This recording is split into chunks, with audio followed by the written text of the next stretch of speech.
you feel the need to control everything. In fact, a lot of times people think that being a perfectionist is synonymous with being a control freak, and it's not actually. That's an average perfectionist. That's a subpar, mediocre perfectionist.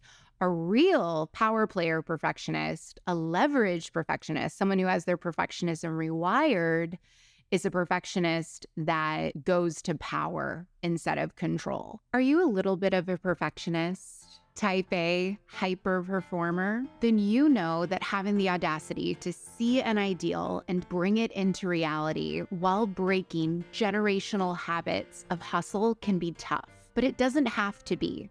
If you are ready to burn bright instead of burning out, to lead without losing yourself, and to enjoy the life you have worked so hard to create, then keep listening. I'm your host, America's leader on rewiring perfectionism, CLG, and this is Perfectionism Rewired, the podcast. Welcome to today's episode about the true cost of perfectionism in your career. I'm going to be giving you different ways that perfectionism shows up in the workplace so that you can recognize it within yourself. Why we are talking about it is perfectionists are living a quiet life of desperation right now because of the mainstream rhetoric that perfectionism is bad. It is very painful to live this way because I lived there for 30 plus years.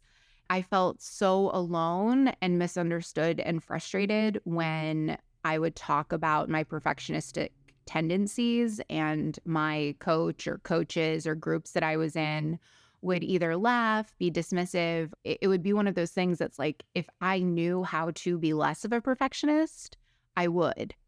It didn't feel like it was under my control, and that's why I wanted to control everything. Because I felt so alone and frustrated, I was determined to figure this out. How do you optimize perfectionism? How do I leverage these traits? I did all the hard work and the guesswork to give you solid frameworks that work 100% of the time, so that you are owning your perfectionism instead of it owning you. Either you are running it or it is running you. Most of the perfectionists that I meet, it is running them. Even if you don't think of yourself as a perfectionist, especially if you're like, perfectionist. If you notice the word triggers you or you have a lot of resistance for it, you are definitely going to want to listen to today's episode. Let's start with the true cost of perfectionism for you at work. And what does that look like?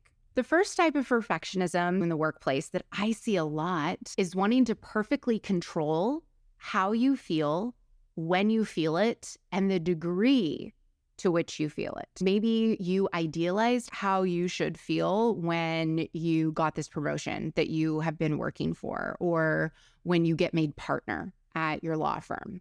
And then what happens is that you make yourself wrong because you don't feel how you want to. Like, oh my God, I finally won this award, the company offsite. If you're an entrepreneur, I finally have a 6-figure business. I finally had $1 million month. Then you make yourself wrong when you don't feel how you want to.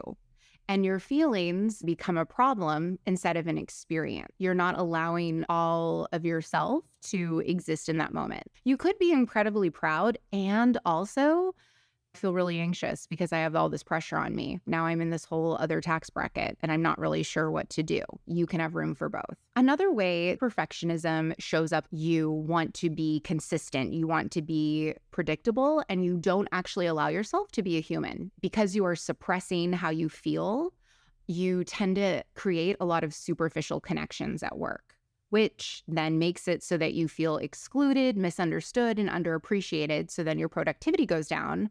And then you may actually end up, quiet quitting or petering out. Another way that perfectionism might be showing up for you in the workplace, when you are drawn to the excitement of new projects, but then when the process doesn't continue along perfectly, you experience a significant crash.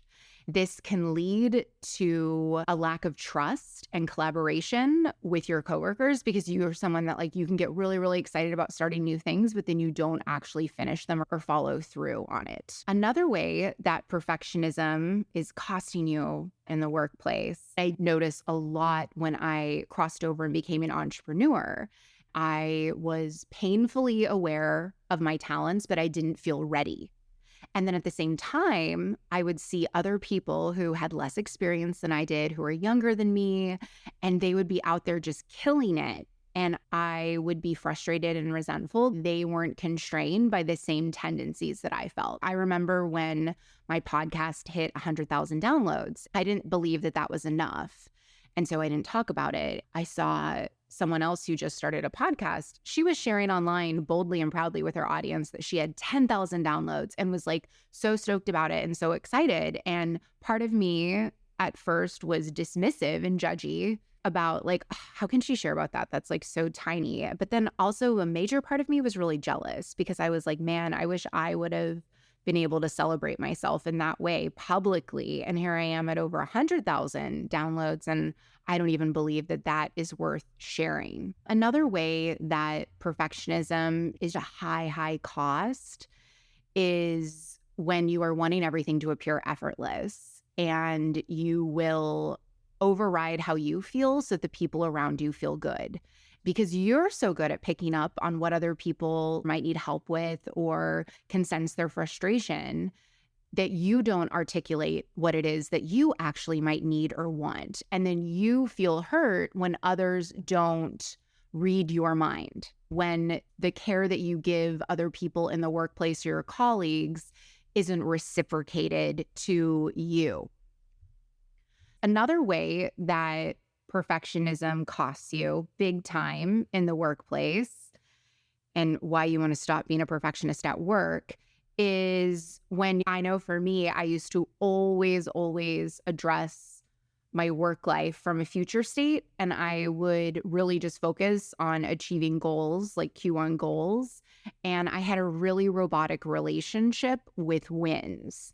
And I was really just treating everything as a means to an end. And I would apply brute force to my work, risking complete burnout of myself and also my team, because the pressure to achieve is felt by everyone around you. And usually perfectionists, we tend to downplay that aspect of ourselves. We're like, oh, they can't really tell. I'm not saying anything. Maybe you hit your Q3 goals, 5 people on your team immediately quit. Just a constant chase for the next thing, for the next achievement.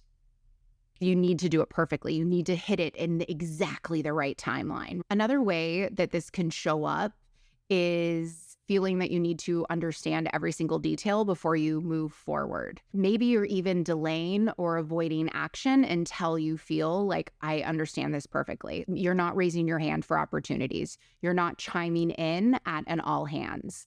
This leads to a graveyard of unfulfilled goals and potential within yourself. Because like, I know you as a perfectionist, even if we haven't met yet, if you raise your hand, you will actually rise to the occasion. That's what humans are capable of. So even if in your mind, you're like, I'm not really sure I can do this, I don't know everything, like, just do it. Just do it. And like, people will respect you for like, game on, I'm willing to learn, than just sitting on the sidelines and like not doing anything.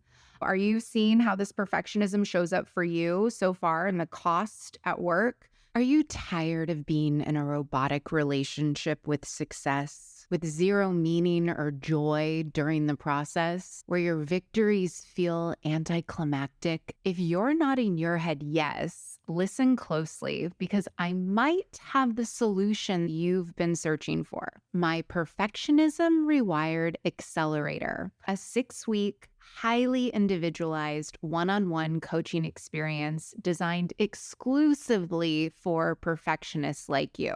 Your perfectionism is actually your greatest asset, and leveraging it can be hard work or take years of guesswork. That's why in Perfectionism Rewired Accelerator, I give you my key frameworks to taking charge of your Ferrari drive, proven to work even for the most type A, high-strung, stubborn perfectionists. In the first 30 days, you will cut your burnout in half, increase your professional fulfillment by at least 150%, and your self-compassion will go up at least 250%. And that is just your first 30 days. So if you want to save yourself years of trial and error, go to CourtneyLoveGavin.com/accelerator today. Or if you want to take the easy way, just click the link in the show notes to check out the Perfectionism Rewired Accelerator. Now, the other type of perfectionism that we see a lot in the workplace, you are playing a role instead of actually being yourself, wanting to do everything perfectly. And then you are spreading yourself too thin because you're like, no, this is like what a perfect manager should be able to do. Then you are working harder to do more for everyone else at the cost of prioritizing your own values and your own family. When you are unable to be your most authentic self, you are doing this obligatory behavior. It leads to self-loathing, which is funny because you're self-loathing, but you're not even being yourself. How can you have meaningful connections when you're not being yourself? You can't like someone that doesn't like themselves. And if you're hiding yourself, you must not like yourself that much. Ask me how I know. The true cost of perfectionism is when you want an external thing to exist in a perfect state. So this could be a presentation. This could be your team. You have a dependency on something outside of you that you need in order to feel whole and to feel perfect. And when you are doing that, your self-worth is in the trash. You are isolating yourself and you are withholding joy. And the way that I see this come up the most at work and in careers is when you feel the need to control everything. In fact, a lot of times people think that being a perfectionist is synonymous with being a control freak, and it's not actually. That's an average perfectionist. That's a subpar, mediocre perfectionist. A real power player perfectionist, a leveraged perfectionist, someone who has their perfectionism rewired, is a perfectionist that goes to power instead of control. When you're not doing that, you will know because people around you say that they feel overwhelmed. You will have people on your team quitting. You will end up in careers that feel they have no meaning or purpose, and you will be making decisions out of line with your values in order to live up to being like the perfect daughter, the perfect wife, the perfect doctor, etc. You might be playing Jenga with your goals and you're always shifting what the top priority is in a way that is built to collapse. You're over withdrawing from your own personal time, energy. You are constantly shifting your focus in order to create like the perfect, I want to be the perfect teacher. I want to be the perfect friend. You're doing this all on a foundation of sand that is built to collapse. This also can transfer over to wanting the process to be perfect, putting self-imposed standards and preconceived ideas that you have about the amount of time, energy, and help that something should require. I know I did this before I hired a coach. I thought that like I should be able to do this on my own. I would get stuck sometimes when the process didn't continue along perfectly. Like I would be crushed. If you are a perfectionist that tends to procrastinate, there is this anticipatory loss where you can feel so much desire and enthusiasm for your new endeavor, for this process to go perfectly. You opt out and you develop this really strong, stubborn habit of hesitation and avoiding getting started. What that does to you at work is you create this identity that you're undisciplined and that you're not passionate enough and that you're lazy. And then that just reinforces your procrastination. You're like, maybe next year. You continue to struggle to turn your ideas into tangible results. The other side of this, perfectionist, when something doesn't go perfectly, even if you exceeded your goals, all you can focus on is like that mistake or how that thing didn't go well. There is no room for imagination or creativity. Like there is no space for leisure or discovery. And you notice that you experience a lot of anxiety if the process does not unfold perfectly. A lot of times lead to stress and conflict with your colleagues or with your boss, especially if they have different working styles. I had a client and they became a doctor. They took all their medical exams for surgery, their boards, but they experienced it as a failure because they believed that they shouldn't have had to study as intensely as they did to pass. Like they hired me during that process. They were like, well, my brother didn't need to have a coach or, get a tutor to help them. Here's the good news. All of this right here, there's another side of the coin. Instead of like giving you and here's the better future, I really want all of you to see that these things right here, these are warning signs. You have another side of the coin. And the answer isn't to overcome your perfectionism or to stop being a perfectionist. This whole thing around stop being a perfectionist, overcome, it really reminds me how rhetoric used to be in the United States around gay conversion therapy. Like, just think of God. Don't be so gay. And it's like, hello. They stigmatized people that were non-cis and non-hetero as wanting to have sex with everything in sight, and that they didn't care about long-term relationships. They didn't want to be parents, that they weren't interested in stability. I see so many similarities with perfectionism where it's like they think that all that we care about is achievements and being perfect. Like it has nothing to do with being perfect. It has to do with feeling whole. It has to do with meaning, and it has to do with seeing this ideal and seeing how things could be. Perfectionists, we have this urge, we have this compulsion, and we have this motor inside of us that never turns off, that we're like, hey, we want to bring that into reality.